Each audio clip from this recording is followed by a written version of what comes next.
introduction à ce voyage du Verbe dont on ignore le début et la fin, il est utile de signaler pour réflexion qu'en utilisant le langage des oiseaux, on peut extraire du mot voyage, voix, du verbe voir, qui en appelle à une certaine vision des choses, et âge, l'âge qui en principe apporte expérience et connaissance.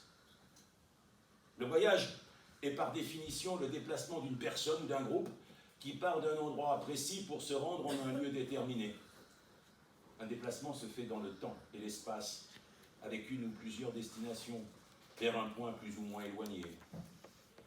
Un voyage peut aussi s'effectuer seul ou à plusieurs, avec ou sans guide, mais cela nécessite impérativement une motivation, un but et des causalités. Il peut s'agir d'un voyage d'affaires et professionnel, mais aussi d'agrément et touristique. Et puis, il existe, paraît-il, des voyages interdits, secrets, occultes, dont on ne parle pas dans les agences de voyage. Il s'agit des voyages initiatiques qui s'effectuent les nuits de pleine lune dans les catacombes, les pyramides, les ruines de Babylone ou le désert de Gobi, hors des frontières du rationnel et à l'extérieur de Boboland et du politiquement correct. Mis à part les cas de fuite ou de départ précipité, un voyage quel qu'il soit se prépare. Il se choisit en fonction de choix et de critères qui appartiennent au libre arbitre des citoyens du monde. Voyager impose un moyen de transport qui peut être aérien, terrestre, maritime ou cosmique, avec la science-fiction qui propose des cybervoyages et des voyages intergalactiques vers d'autres galaxies et différents univers qui nous embarquent pour un ailleurs, pas toujours meilleur, qui rappelle la phrase de Lao Tzu qui nous dit qui se traduit dans le texte. Non, je me suis permis de le dire dans le contexte, mais parce que je sais que vous êtes nombreux à parler le chinois. Mais oui. Je crois que ça veut dire qu'il n'y a pas de plus grand voyageur que celui qui fait le tour de lui-même. Exact. Applaudissements. C'est agréable de parler entre gens cultivés. C'est vrai. C'est vrai. Et donc, il a dit aussi, tu l'as fait aussi, il a dit aussi,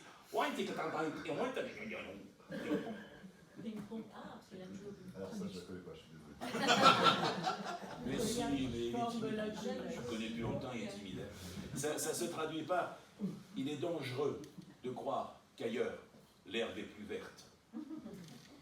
Il est vrai que parfois, ailleurs, non seulement l'herbe n'est pas plus verte, mais en plus, on se fait tondre. Et certaines épilations sont difficiles à supporter. N'est-ce pas, Jean-Christophe?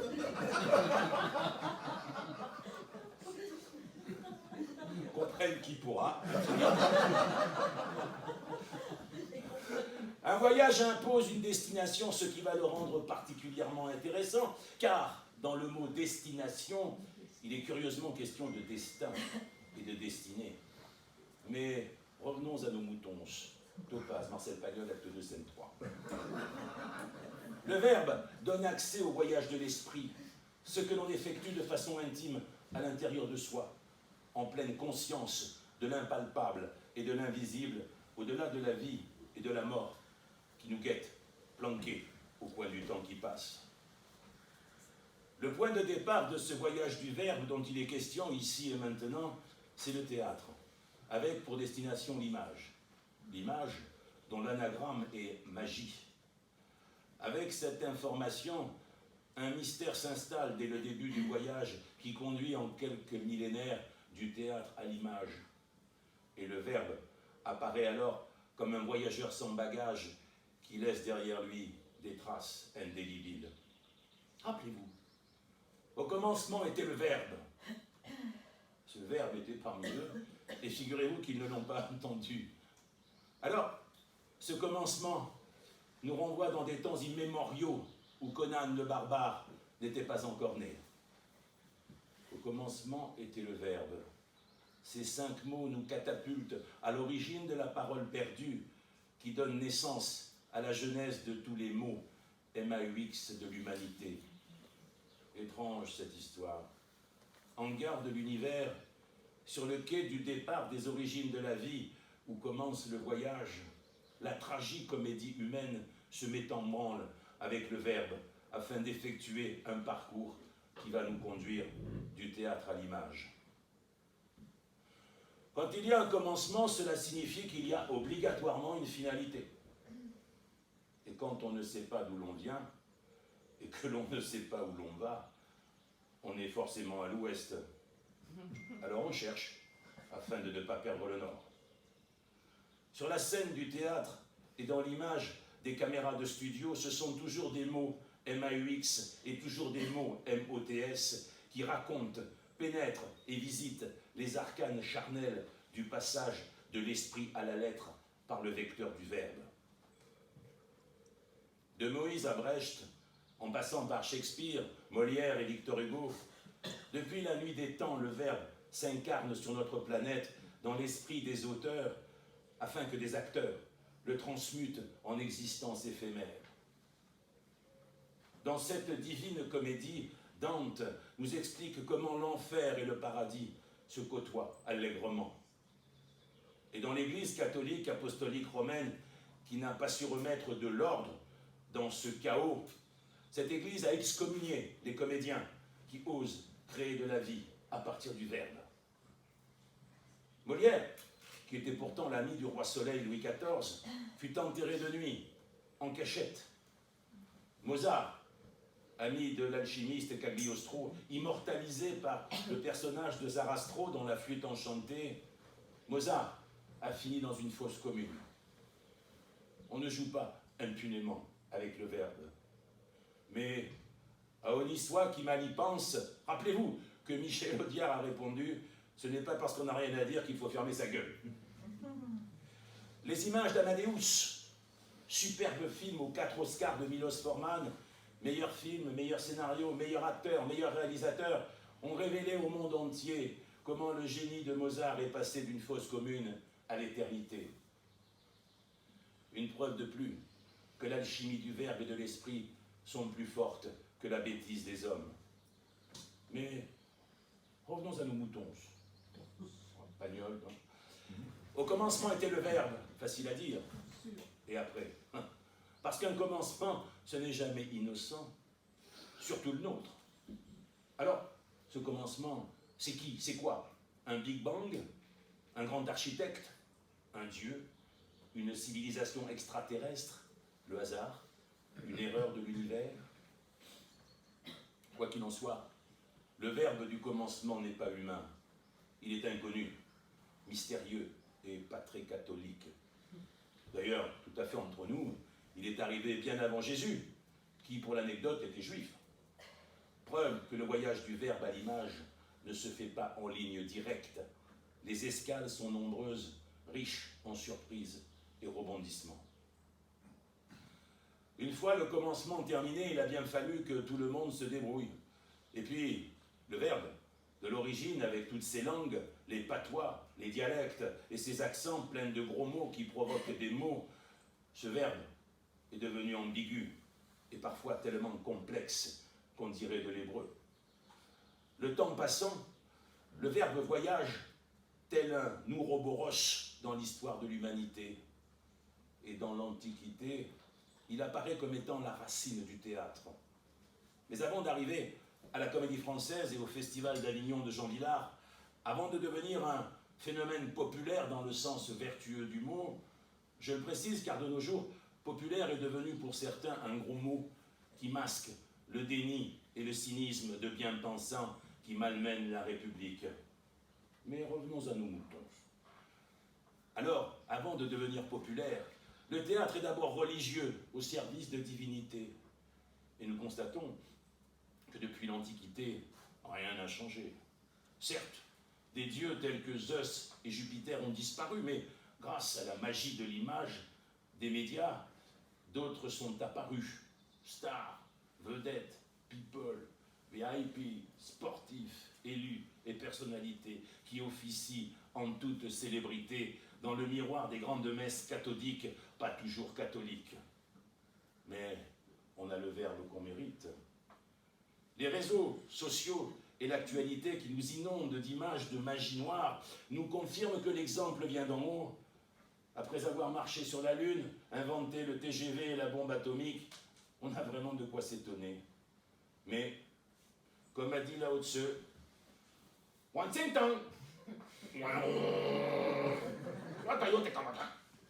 Je la connais celle-là. et nous t'écoutons. L'homme sage n'urine pas contre le vent. Mais c'est pas à celle-ci que je faisais allusion. Mais merci. Non, elle est excellente également. Ah, c'est chinois.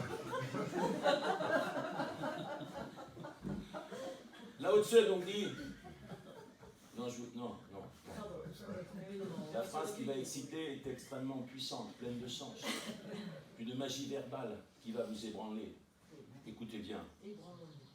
Lao Tzu a dit, celui qui a mal au derrière n'a pas les oreillons.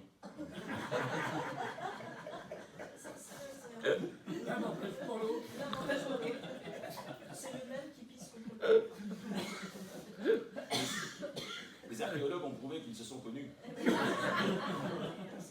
Et tu la notes pas celle-là, Loric. Je connais pas tout. Moi, j'avais d'autres versos. Nous t'écoutons. Si tu sens mon souffle sur ta nuque, ne t'inquiète pas, c'est simplement que tu es en train de te faire enculer. Elle est jolie. Ta femme est emballée là. Je sens que ça lui plaît beaucoup. Elle vient de se prendre une claquouse en 12D. Donc, et depuis le commencement, le verbe n'a pas les oreillons. Ainsi soit-il. Cependant, le théâtre en qualité de veilleur et de passeur retrace l'aventure humaine dont les horreurs se répètent sans cesse avec les ordres marchands, religieux et militaires qui se succèdent et se transmettent les mêmes pouvoirs de nuisance.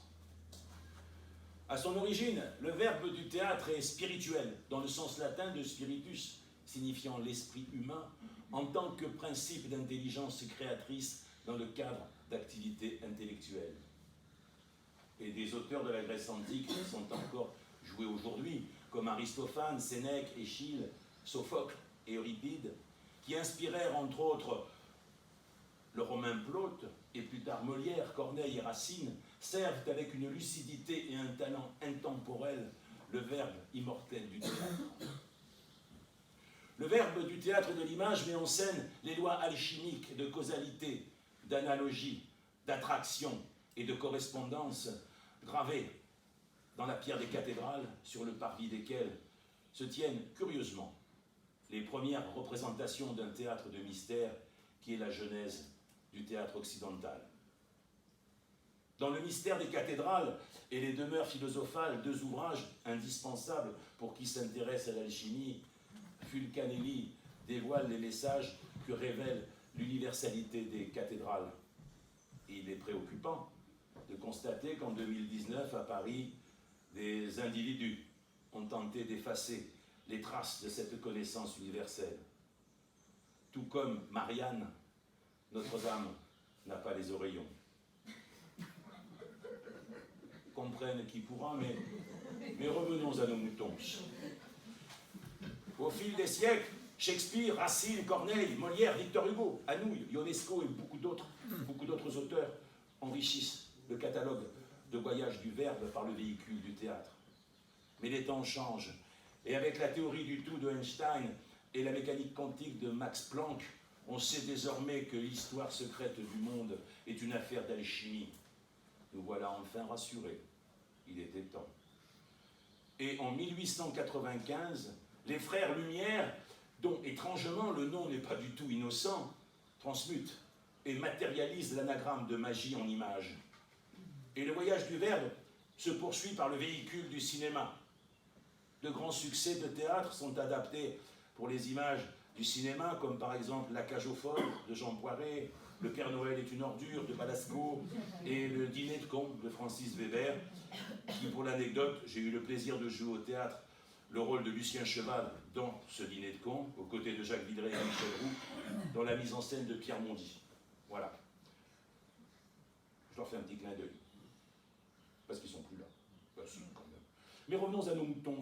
Avec des zooms, des plongées, des contre-plongées, des gros plans, le verbe de l'image nous projette la vie de tout un chacun en plein visage et chuchote à l'oreille du monde entier le meilleur et le pire.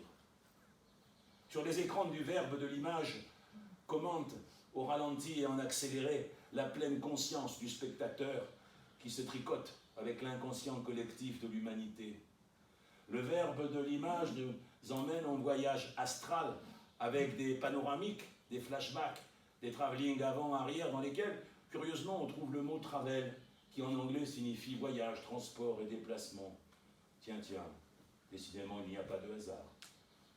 Voici quelques exemples marquants, pris dans le catalogue époustouflant de la magie du verbe de l'image, avec Cécile B2000 qui porte à l'écran les 10 commandements, dictés par la Bible, mais aussi Stanley Kubrick qui nous raconte avec Spartacus une révolte des esclaves, prémisse de toutes les révolutions et des gilets jaunes, puis il ouvre les portes d'autres mondes avec 2001 Odyssée de l'espace, qui nous plonge dans la folie mécanique criminelle de Orange Mécanique. Quant à Steven Spielberg, après Rencontre du troisième type, il nous embarque à la recherche de l'Arche d'Alliance et des tables de la loi avec les aventuriers de l'Arche perdue. Le verbe du théâtre voyage également dans les images du petit écran avec des téléfilms, des séries, des informations, des débats, des experts en tout genre, plus ou moins expérimentés, de stupides TV-reality et des variétés inégales. Du coup, le verbe de l'image a perdu son latin dans ce grand saladier médiatique pas très catholique. Et tout comme le verbe du théâtre, dans l'atanor des salles de cinéma, l'image réalise partout dans le monde les nolls alchimiques de la fiction et de la réalité qui génèrent la pleine conscience du mystère de la vie et de la mort au travers de films divers et inégaux à l'image de nos existences passagères. À charge pour chacun d'entre nous d'en faire bon usage. Le 1 est dans le tout est dans le 1, ce qui est en bas est comme ce qui est en haut, et ce qui est en haut est comme ce qui est en bas. Dixit, la formule bien connue de tous de la table d'émeraude, qu'on attribue à Hermès, mais c'est peut-être un peu un pseudonyme, mais on s'en fout. Ce texte de la science moderne, ce texte que la science moderne a rendu crédible est la référence alchimique par excellence. Vous le savez tous, mais il faut le rappeler, c'est important. Et il peut curieusement se transposer dans le verbe du théâtre. Ce qui est sur la scène est dans la salle, ce qui est dans la salle est sur la scène. Mais aussi dans le verbe de l'image, ce qui est sur l'écran est dans la salle, et ce qui est dans la salle est également sur l'écran, puisque c'est le reflet de nos vies. Le sonnerie qui annonce le début du voyage que propose la scène du théâtre et les images d'un film, on ferme la salle. Et le silence installe un rituel d'ouverture qui a le temps du spectacle et de projection, qui, dans le temps du spectacle et d'une projection, remet chacun à sa place dans un ensemble fusionnel qui se transforme en un ailleurs au-delà du réel et du quotidien. Le verbe a besoin pour exister sur la scène du théâtre et dans l'image, sur l'écran, d'être éclairé, afin que les acteurs deviennent fils de la lumière et messagers d'Hermès. Le théâtre et le cinéma sont des athanors au sein duquel le verbe incarné transmute la matière humaine. Cette transmutation théâtrale et cinématographique passe par l'œuvre noire de la salle qui précède la représentation et la projection. Cela conditionne le passage de l'esprit dans la chair. C'est le voyage initiatique du verbe par le théâtre et l'image des écrans qui fait lien avec les spectateurs. Ensuite, c'est l'œuvre au rouge, les noces alchimiques du corps et de l'esprit qui se réalisent par cette volonté d'éveil que le verbe engendre au théâtre et dans l'image de l'écran qui offre une ouverture sur le monde sans contrepartie de l'ensemble des participants. Le rouge n'est-il pas la couleur des rideaux du théâtre, mais aussi celle du tapis rouge, des marches du Festival de Cannes qui donne accès à l'autre côté du miroir dans lequel se reflètent les entrailles de la tragicomédie humaine. Les acteurs incarnent le verbe du théâtre et de l'image. Ils sont maîtres du jeu J-E et du jeu G-E-U, car il transmute l'écrit en action. La transmutation théâtrale et cinématographique du moi en soi est semblable à celle qui s'opère dans la tanneur de l'alchimiste. Avec le verbe du théâtre et de l'image, on voyage à l'intérieur du terreau sociétal et on peut rectifier son comportement au travers de personnages qui parfois nous rappellent le nôtre à tort ou à raison. Cette proposition de perfectionnement que nous offre le verbe du théâtre et de l'image, c'est l'œuvre au blanc, les lumières de la scène et de l'image de l'écran. Le blanc qui redonne la luminosité. Dans sa clarté, il se crée un tout qui se confond dans le mystère de l'unité des ténèbres et de la lumière. L'apparition des acteurs dans la lumière projette le verbe hors de l'espace et du temps pour vivre un intime processus collectif d'approche et de connaissance du savoir-vivre et mourir ensemble. À partir de là, une communication au sens latin de communicare, qui signifie, vous le savez, mettre en relation, se met en place entre le verbe émetteur, porteur de messages émis sur la scène par l'image, sur la scène et par l'image de l'écran. La salle attentive en est le récepteur. Au théâtre, comme à l'image, le verbe se déguste et s'écoute. Les acteurs écoutent également avec une grande attention la parole qui circule sur la scène du théâtre ou dans une séquence de film. Savoir jouer la comédie, c'est savoir écouter, nous transmet Louis Jouvet. Cette communication verbale et comportementale se transmute en égrégore qui relie le verbe du théâtre et de l'image avec le spectateur qui découvre la réalité du monde et le mal de soi avec le mal des autres. L'égrégore des salles de théâtre et de cinéma est une force d'éveil qui dynamise la psyché de chacun des présents par un lâcher-prise collectif dans le cadre d'un ici et maintenant global et intensif. Voici le ressenti de l'auteur de théâtre Éric Emmanuel Schmitt. Je suis pris d'un enthousiasme sacré lorsque j'entre dans une salle ou dans une église. Dès que je franchis le seuil, j'ai l'impression que tout est possible. Le verbe du théâtre et de l'image nous concerne tous, car nous sommes tous des artistes de la vie qui devons accomplir ce chef-d'œuvre qu'est notre vie. Vivre sa vie est un acte créateur, une œuvre d'art à mettre en scène au quotidien, que le verbe nous aide à réaliser. Un autre auteur de théâtre, Arthur Adamoff, nous donne une définition alchimique de ce verbe qui porte aussi le nom de langage. L'arbre du langage est un gigantesque organisme inversé qui prend racine aux sources du ciel, où le monde invisible et le monde visible se touchent et se heurtent. Si le verbe de certains spectacles de théâtre et de certains films nous fait plus vibrer que d'autres, c'est parce qu'ils se rendent accessibles aux fréquences verbales qui relient le spectateur à l'univers. Le verbe devient alors un canal cosmotellurique de l'uni vers quelque chose qui nous concerne tous. Le verbe du théâtre et de l'image a un devoir de mémoire. Il est une courroie de transmission, une base de données, un moteur de recherche à disposition de passeurs qui ont pour mission d'aider les cherchants. De la mise en place du décor aux accessoires en passant par la lumière, les costumes, le maquillage, la coiffure, le texte, les répétitions et la mise en scène. La parole qui circule sur scène ou à l'image est celle du voyage initiatique d'un verbe qui nous invite au voyage du centre à la circonférence et de la circonférence au centre. Cette réalité donne toute sa puissance à la phrase bien connue de Confucius.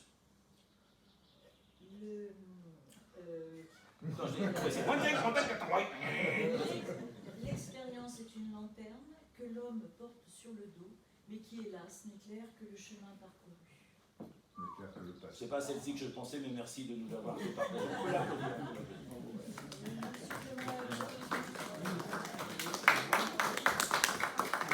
Si j'en avais encore une petite, c'est le moment de la placer. Nous t'écoutons. Oui, Confucius, donc, L'ignorance. Attends, parle un peu plus fort, s'il te plaît. L'ignorance est la nuit de l'esprit, une nuit sans lune ni étoile.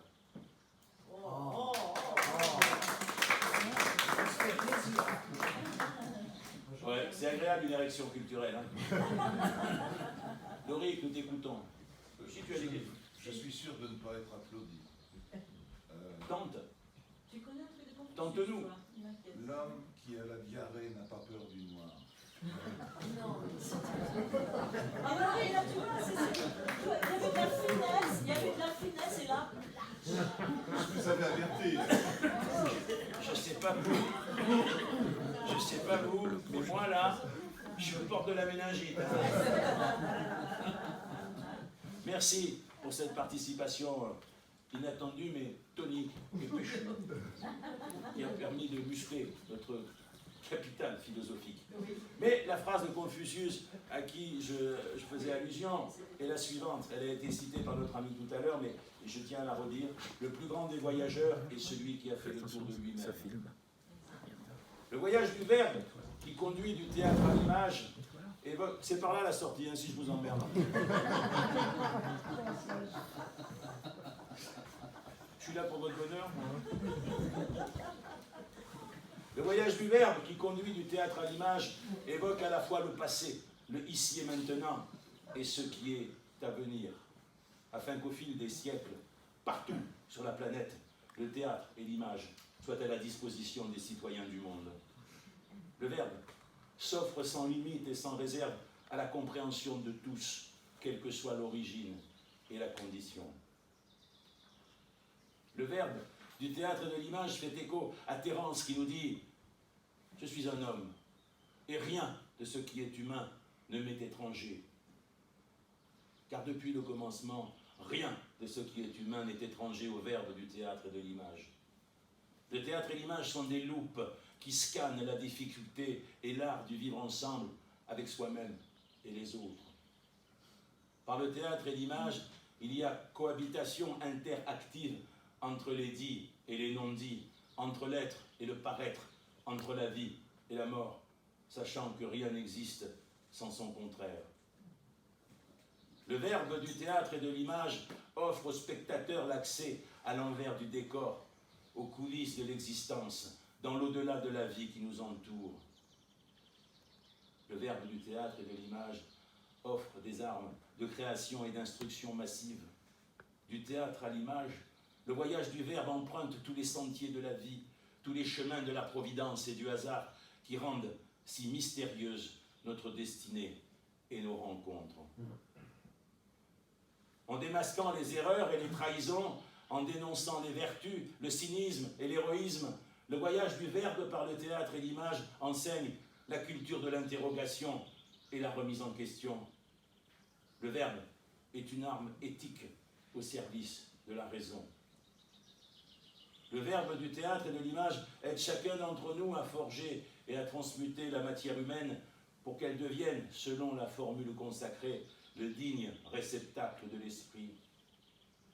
Le verbe évoque sur scène et à l'écran tous les dysfonctionnements humains qui sont épars. Par le vecteur du théâtre et de l'image, le verbe enquête sur la vérité, la morale, le mensonge et la trahison. Il passe au crible de la critique et du doute, les affirmations et les égarements du monde. Le verbe du théâtre à l'image visite les jeux, G-E-U-X, de nos jeux, J-E, qui hantent la vie de notre esprit. Cela nous rend acteurs, responsables de cette existence éphémère que l'on nous a prêtée et qu'un beau jour, ou peut-être une nuit, il nous faudra rendre, bon gré mal gré. Arrivé au terminus de ce voyage du verbe, je souhaite, par 3 citations, résumer le plan de vol de ce voyage du verbe effectué de l'Antiquité à nos jours. Ce qui nous oblige à constater qu'après 2000 ans d'histoire, la folie des hommes n'a pas changé.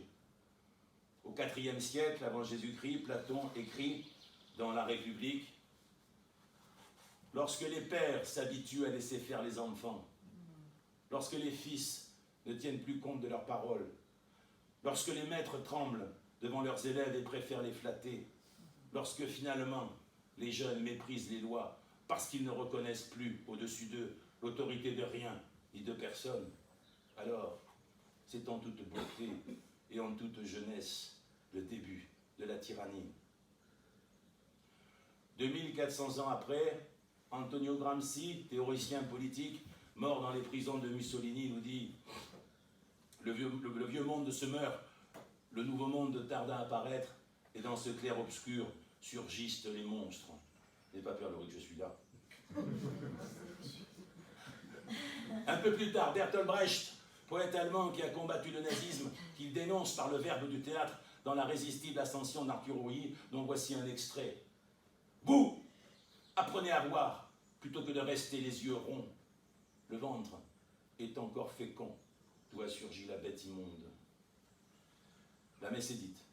Le verbe du commencement a fait le job, mais tout au long de son voyage, il n'a pas été entendu. Depuis l'Antiquité, au théâtre comme au cinéma, à partir du XXe siècle, le verbe a donné toutes les alertes possibles. Il a tiré toutes les sonnettes d'alarme, visibles et invisibles. Par son voyage du verbe à l'image, le verbe a visité sans aucune concession l'ensemble de la misère humaine. Avec lucidité et pugnacité, le verbe du théâtre et de l'image a dénoncé tous les arcanes de la folie des hommes. À croire que les maîtres du monde, bien pensants qui se croient immortels, ne regardent que des dessins animés et les bisounours. À croire qu'ils ne s'intéressent qu'à la pipolerie égomaniaque qui gesticule sur le petit écran. À croire qu'ils ne vont jamais au théâtre. À croire qu'ils n'ont pas fait d'études. À croire que lorsqu'on passe par Sciences Po et l'ENA, on en perd son latin. Dommage. Errare humanum est, perseverare diabolicum. À moins que Shakespeare ait raison, quand dans La Tempête, qui fut sa dernière pièce, il fait dire à Prospero « L'enfer est vide, tous les démons sont sur terre. » Ainsi soit-il. À bon entendeur, merci pour votre attention.